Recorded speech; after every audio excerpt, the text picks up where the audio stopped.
मेरी class 12th हो गई, मुझे आगे क्या करना चाहिए? माँ, मुझे कुछ दिखाई नहीं दे रहा माँ। क्या मुझे बीएससी करनी चाहिए? नहीं यार, मुझे तो टेक्निकल लाइन में जाना है, मुझे एक अच्छे ऑफिस में बैठना है, मुझे प्रोफेसर नहीं बनना।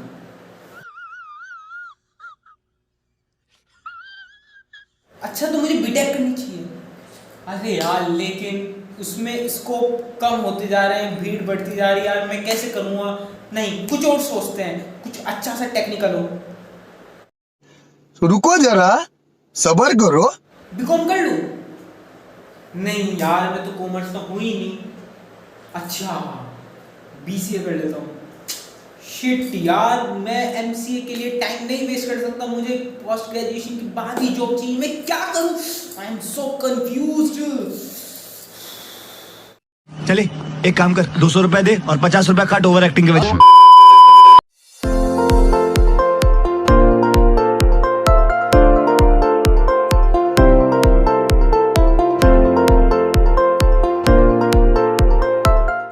Hello students, second you watching help desk, जहां सवाल आपके जवाब हमारे।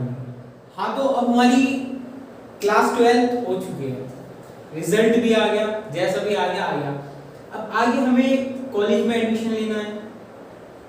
कॉलेज में एडमिशन लेंगे तब जब हमें पता होगा कि हमें क्या करना है, क्या नहीं करना।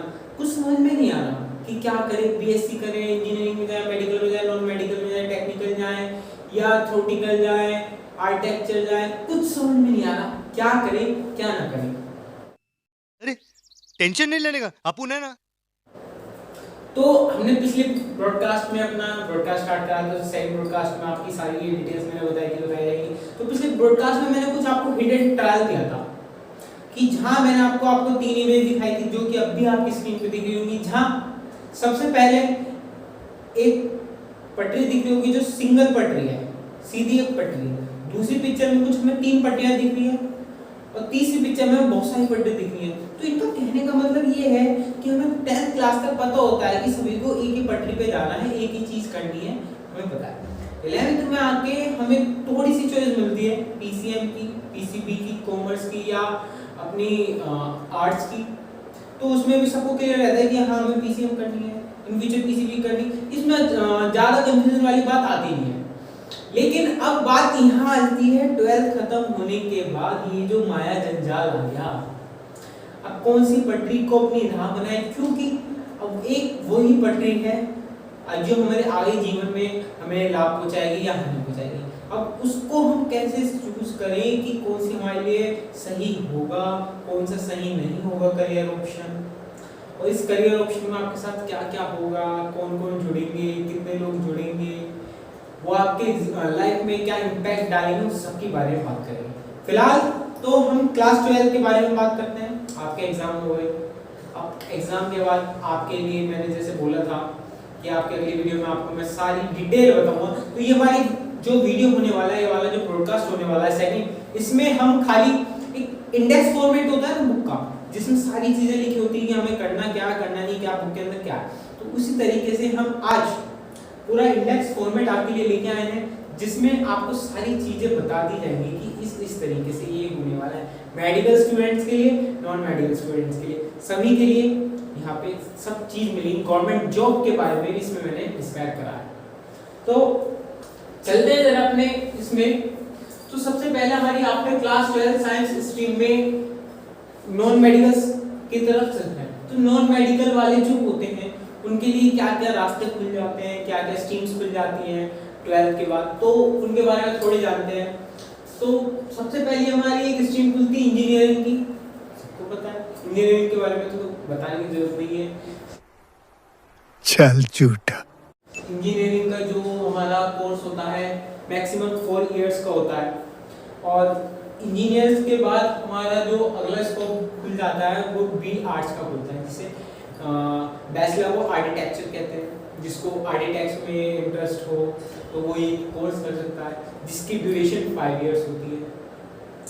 तो उसी तरह हमारे दूसरा कोर्स इसी तरीके से खुलता है BBA, bachelor of business administration. जो बीबीए होता है हमारा कोर्स होता है 3 साल का।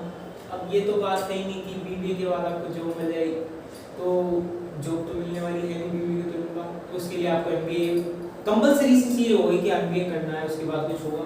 तो आपका जो फिर बीबीए के बाद एमबीए होता है वो होता है आपका 2 साल। लेकिन एमबीए के बाद आपको किस तरीके की जॉब अपॉर्चुनिटी मिलती है वो कुछ मैंने यहाँ पे डिस्क्राइब कर रखी है। जैसे आप एमबीए करने के बाद फाइनेंशियल मैनेजर बन सकते हैं, आप बिजनेस कंसल्टेंट बन सकते हैं, आप मार्केटिंग मैनेजर बन सकते हैं, आप एचआर मैनेजर बन सकते हैं। तो एमबीए के बाद ये नहीं कि बहुत कम आपके लिए फील्ड खुलते हैं, बहुत सारी फील्ड खुल जाती है। बस जरूरत है आपको एक सही जानकारी की लिए, उसके लिए हम बैठे हैं। मजा आया और मैं ये जो मजा है हिंदुस्तान के हर व्यक्ति को देना चाहता हूं।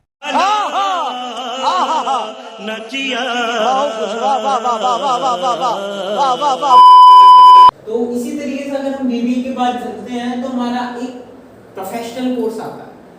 प्रोफेशनल कोर्स में आता है बीएचएम। बीएचएम होता है bachelor of hotel management.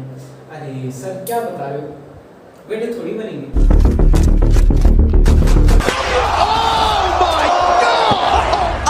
God! Oh God!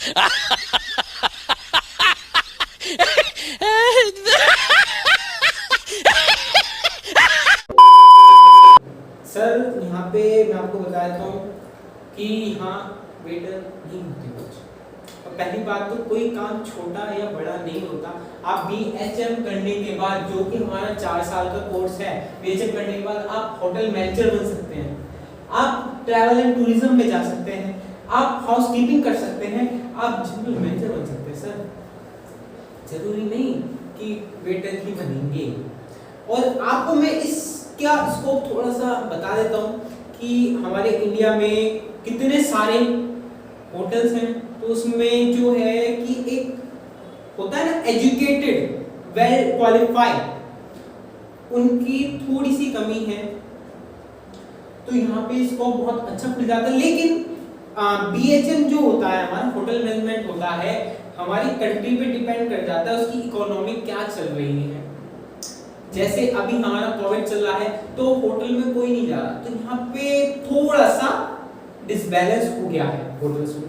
जो होटल्स में जॉब करते थे तो उनकी जो कहीं ना कहीं थोड़ी मुश्किल रही है, छुट्टी नहीं है, थोड़ी मुश्किल रही है क्योंकि होटल चले ही नहीं, इतना परेशानी हो गई। तो बस थोड़ा सा ये हमारी कंट्री की ई कॉमर्स पे डिपेंड हो जाता है थोड़ा बहुत। लेकिन इसमें इनकम बहुत हाई है, आप इससे बाहर भी जा सकते हैं। बीएचएम करने के डायरेक्ट बाद आप बाहर जॉब कर सकते हैं। पैसा ही पैसा होगा। डायरेक्ट अपॉर्चुनिटी मिलती है।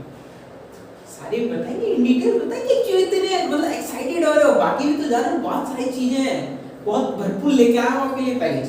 तो हमारा बीएचएम के बाद आता है हमारा क्लैट। क्लैट एक हमारी इंटीग्रेटेड डिग्री है। क्लैट वो करते हैं जिनको एडवोकेट एलएलबी वगैरह में जाना हो, जिसको एडवोकेट बनना हो, तो यहाँ पे क्लैट का एग्जाम कर सकता है, वो क्लैट कर सकता है। वो उसकी ड्यूरेशन होती है 5 साल, ठीक है।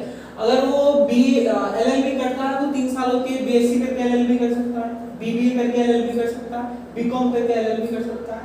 तो थोड़ा दोनों में बस इतना डिफरेंस आ जाता है क्लैट में और बीएससी एलएलबी या बीबीए एलएलबी या बीकॉम एलएलबी है।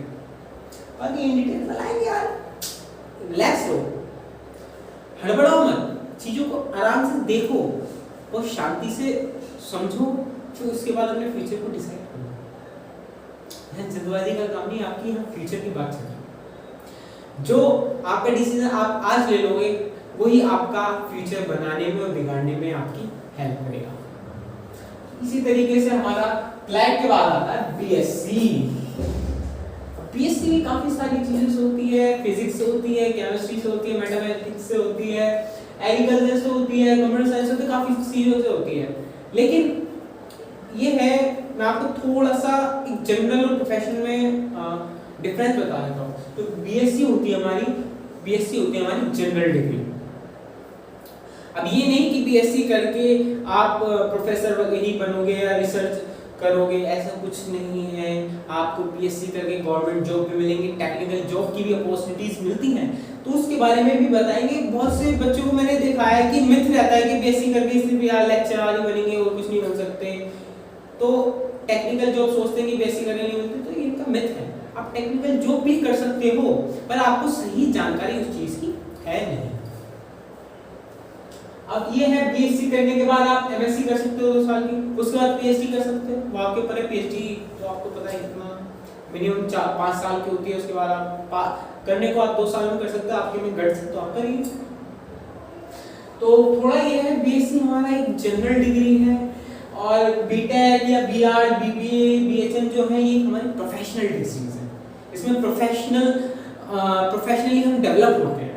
ये थोड़ा बीएससी हमारा जनरल डिग्री में आ जाता है, बस इतना ही डिफरेंस है, और कुछ ज़्यादा डिफरेंस नहीं है। हाँ, यहाँ पे हमारी एक चीज और आती है एनडीए। एनडीए का जो हमारा कोर्स होता है 3 साल का होता है। इसमें आप आर्मी में जा सकते हैं, एयरफोर्स में जा सकते हैं, इंडियन नेवी में जा सकते हैं। अब यहाँ पे जो है, आप आर्मी में तो हर कोई जा सकता है, चाहे वो कॉमर्स का हो, चाहे वो पीसीबी का हो या पीसीएम का हो या आर्ट्स का हो, आप सब जा सकते हैं आर्मी में। लेकिन यहाँ पे एयरफोर्स और नेवी हमारे पास कंडीशन ला के रखता है। ये एयरफोर्स और नेवी कंडीशन क्या रखता है कि ये कहता है कि आपके पास 12th में और 10th में फिजिक्स और मैथ कंपलसरी होना चाहिए। तो थोड़ा सा ये डिफरेंस एयरफोर्स और नेवी बना के रखता है इंडियन आर्मी से। अच्छा, ये तो हमने जानी नॉन मेडिकल स्ट्रीम, ठीक है, ये हमने डिग्री जानी। इसके बाद भी हमारा खत्म नहीं हो जाता कि आप सोचते हो कितना है, बस इससे ज्यादा है। इसके आगे हमारी बहुत दुनिया है सर। और जब मैं देख रहा था तो काफी सारी चीजें मुझे पता थी पहले से, मैं काफी चीज पहले से रिसर्च कर रहा था, तो बहुत सारी चीजें मुझे इसको करने के रिसर्च करने के दौरान पता लगी।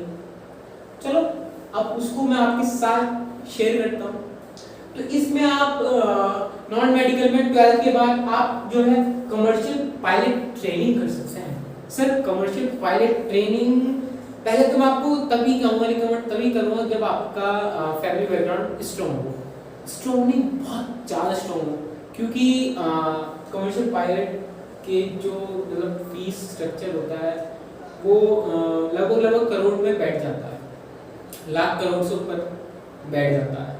तो बहुत एक्सपेंसिव है, लेकिन जो बहुत अच्छी है। थोड़ा एक्सपेंसिव है। आप अगर आपका फैमिली बैकग्राउंड बहुत अच्छा है तो आप तभी करिए। यूट्यूब पे फ्लाइंग बीस्ट का एक यूट्यूब चैनल है, बेसिकली ब्लॉग चैनल है, जो उसमें होस्ट करते हैं वो कमर्शियल पायलट है। तो उन्होंने अपनी एक वीडियो में बता रखा है कमर्शियल पायलट ट्रेनिंग के बारे में, बहुत अच्छा, तो आप वहाँ देख सकते हैं जिनको अभी देखना हो।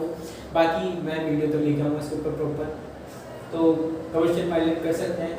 और उसके बाद आता है हमारा मास कम्युनिकेशन। तो आप मास कम्युनिकेशन भी कर सकते हैं। अब बहुत सारे बच्चों को मास कम्युनिकेशन के बारे में पता नहीं होता है, तो मास कम्युनिकेशन में बताया तो आप मीडिया से जुड़ जाते हो, रिपोर्टर बन जाते हो, या जर्नलिज्म में चले जाते हो, या एडिटर में चले जाते हो। आप रेडियो जॉकी भी इससे बनते हो, मास कम्युनिकेशन से भी आप रेडियो जॉकी बन सकते हो। अब ये नहीं है कि यार रेडियो जॉकी जो है काम छोटा है, ये है वो है, नहीं सर। आज हर वो काम जिसमें आप लगन से कर रहे हो उसका स्कोप बन रहा है। आप कुछ भी काम करें, मेहनत से करें, लगन से करें, उसका स्कोप अपने आप बन जाएगा। और इतना खतरनाक स्कोप बनेगा किसी को पता भी नहीं हो, आप इतनी मनी अर्न कर सकते हो। तो आप मास कम्युनिकेशन एक अपना करियर ऑप्शन चुन सकते हैं। तो उसी तरीके से हमारा आता है नर्सिंग। बेसिकली नर्सिंग जो होते हैं ज़्यादातर गर्ल्स करते हैं, बॉयज़ में 1-2 कर लेते हैं, बट गर्ल्स ज़्यादा करती हैं। नर्सिंग में आप बीएससी नर्सिंग कर सकते हो, जिसकी कोर्स की ड्यूरेशन 4 इयर्स है। इसमें आप जीएनएम एएनएम कर सकते हो, जिनकी जीएनएम की 3 साल की ड्यूरेशन है और एएनएम की 2 साल की ड्यूरेशन। तो आप नर्सिंग भी ट्राई कर सकते हो अगर आपको नर्सिंग में है। अगर आपको नर्सिंग में थोड़ा भी इंटरेस्ट है तो आप नर्सिंग ट्राई कर सकते हो, बहुत अच्छा स्कोप है। आजकल हर कोई बीमार पड़ रहा है, हर हॉस्पिटल में नर्स की जरूरत हो रही है, तो आप ट्राई कर सकते हो। उसी तरीके से अगला आता है हमारा फैशन डिजाइनिंग। सर क्या बोल दिया आपने, फैशन डिजाइनिंग? फैशन डिजाइनिंग कैसे करेंगे सर हम? ये तो बहुत एक्सपेंसिव होता होगा, ये तो कॉलेज कराते नहीं है, इसका स्कोप कैसे बनेगा, हमने तो इसके बारे में कुछ सुना ही नहीं है। सर बहुत अच्छा स्कोप है फैशन डिजाइनिंग में। ये नहीं कि सिर्फ आप कपड़े सिलोगे, नहीं सर, इसमें बहुत अलग लेवल की चीजें होती हैं। बहुत खतरनाक वाला क्रेज चल रहा है काफी टाइमों से, तो आप फैशन डिजाइनिंग का कर सकते हैं और इसकी फुल डिटेल्स कौन सा कॉलेज बेस्ट रहेगा कौन सा नहीं रहेगा तो सारी चीजें बताएंगे, थोड़ा सब्र करें। तो उसके बाद हमारा आता है एनिमेशन मल्टीमीडिया। तो आज के टाइम में आप लोग कार्टून्स तो देख रहे हैं, हर जगह एनिमेशन यूज हो रहा है, वीएफएक्स यूज हो रहे हैं, तो हम इनका क्रेज पिछले कुछ सालों से बहुत ज्यादा बढ़ गया है और ये आगे और बढ़ेगा क्योंकि मूवीज में ग्राफिक्स एनिमेशन वीएफएक्स यूज हो रहे हैं। तो आप एनिमेशन मल्टीमीडिया कर सकते हैं, बहुत खतरनाक स्कोप है, मैं बता रहा हूँ। आप थोड़ी लगन से करना, मेहनत से करना, आपकी लाइफ सेट हो जाएगी इससे। इसके अलावा फिर आपको कुछ करने की जरूरत नहीं, आप अपने सब्जेक्ट में आप मास्टरी कर देंगे तो बहुत अच्छा रहेगा। उसके बाद आती है हमारी गवर्नमेंट सर्विसेज आती हैं। गवर्नमेंट सर्विसेज के लिए मैंने प्रॉपर पूरा प्लान बना रखा है, तो इसको भी अभी समझेंगे। तो उसके बाद आती है हमारा इवेंट मैनेजमेंट। बहुत से लोगों को नहीं पता होगा कि इवेंट मैनेजमेंट होता क्या है। तो इवेंट मैनेजमेंट वो होता है जहाँ पे पार्टीज में, सेरेमनीज में आप जहाँ 2000 2500 लोग आते हैं तो उनको मैनेज करने के लिए मैनेजमेंट होती है एक इवेंट मैनेजर। वो पूरे इस इवेंट को एक अच्छे तरीके से मैनेज करता है। या कोई सेलिब्रिटी आता है जहाँ 2000 50,000 30,000 लोग आ रहे हैं तो वो उसको पूरी तरीके से मैनेज करती है, तो वो होती है हमारी इवेंट मैनेजर। तो इसका भी स्कोप बहुत ज़्यादा है, अर्निंग भी ज़्यादा है, पर अभी लोग थोड़ा कम अवेयर हुए हैं इवेंट मैनेजर के ऊपर। बाहर इसका बहुत खतरनाक वाला स्कोप है, सही बता रहा हूँ, बहुत खतरनाक वाला स्कोप। इंडिया में इतना धीरे नहीं है, धीरे धीरे बन रहा है। तो उसी के बाद हमारा आता है कैबिन क्रू। कैबिन क्रू मतलब आप फ्लाइट्स में जो आपने देखा होगा एयर होस्टेस होती हैं, आप वो कर सकते हो। बेसिकली गर्ल्स के लिए होता है, सुंदर सुशील लड़कियों के लिए होता है जिनकी हाइट है, उसमें उनकी गर्ल्स की हाइट्स देखते हैं और अपना फिगर एकदम अच्छा होना चाहिए, कलर ब्राइट होना चाहिए और थोड़ी कम्युनिकेशन स्किल होनी चाहिए। उनके लिए बहुत खतरनाक स्कोप है, फिर बता रहा हूँ बहुत खतरनाक स्कोप है इस चीज़ का भी। तो आप ये सब चीज़ें ना करके अगर गर्ल्स आप ये करते हैं, लाइफ सेट हो जाएगी, पूरी दुनिया फ्री में घूमोगी, एक नया फेम मिलेगा, नई इनकम मिलेगी, बहुत खतरनाक वाली। तो आई रिकमेंड कि आप कैबिन क्रू करें। कैसे करना है, किस इसकी डिटेल्स, कौन सा कॉलेज बेस्ट रहेगा, तो सब बताएंगे, सब करें। तो ये कुछ चीज़ें थी हमारी नॉन मेडिकल में, मैंने आपको सारी क्लियर कर दी हैं, ऑलमोस्ट सारी आपको सारी क्लियर हो गई है। इसी तरीके से अब हम नॉन मेडिकल के बाद चल के आते हैं मेडिकल में। जो मेडिकल्स से जुड़े हुए हैं, मेडिकल स्ट्रीम से जुड़े हुए हैं, और उन बच्चों के बारे में बात करते हैं। तो इसमें जो हमारा सबसे पहले खुल गया है वो खुल गया है MBBS। बेसिकली MBBS हमारा 5.5 साल का होता है। इसके बाद आप लोग MSMD कर सकते हैं जो 3 साल का होता है, डिप्लोमा कर सकते हैं, CMS कर सकते हैं, combined medical service. Combined medical service से आप जा सकते हैं जो म्युनिसिपैलिटीज होती हैं या रेलवे होते हैं, तो उनको भी डॉक्टर्स की जरूरत होती है, तो आप वहाँ गवर्नमेंट के थ्रू अपॉइंट हो सकते हैं, गवर्नमेंट डॉक्टर बन सकते हैं। आप MHA कर सकते हैं, मास्टर इन हेल्थ एडमिनिस्ट्रेटर। आप MTech इन बायोमेडिकल इंजीनियरिंग कर सकते हैं। आप टेक्निकल भी कर सकते हैं, इसमें मेडिकल में आप टेक्निकल भी कर सकते हैं। MMST कर सकते हैं, master in medical science and tech. तो ये सब चीजें होती हैं। बेसिकली MBA जो होती है हमारी 10 से 10.5 साल का पूरा कोर्स होता है। 10 से 10.5 साल लग जाते हैं। आप सब देख ही होंगे कि MBBS करने के बाद MSMD करना पड़ता है, डिप्लोमा करना पड़ता है, CMS करना पड़ता है। लेकिन 10 10.5 साल तक करते करते बाल बिल्कुल सफेद उड़ जाते हैं, गंजे हो जाते हैं, थोड़ी पर्सनैलिटी भी ठीक ठाक नहीं रहती, लेकिन उसके बाद जो पैसा कमाते हैं वो अंधा पैसा कमाते हैं, अंधा। फिर बता रहा हूँ, अंधा पैसा कमाते हैं। अगर आप इतना पढ़ सकते हो तो आप प्लीज करिए MBBS। इन डिटेल में आपको लाके दूंगा, सारी डिटेल्स मैं आपके लिए लाके दूंगा, आपको सारी प्रोवाइड कराऊंगा।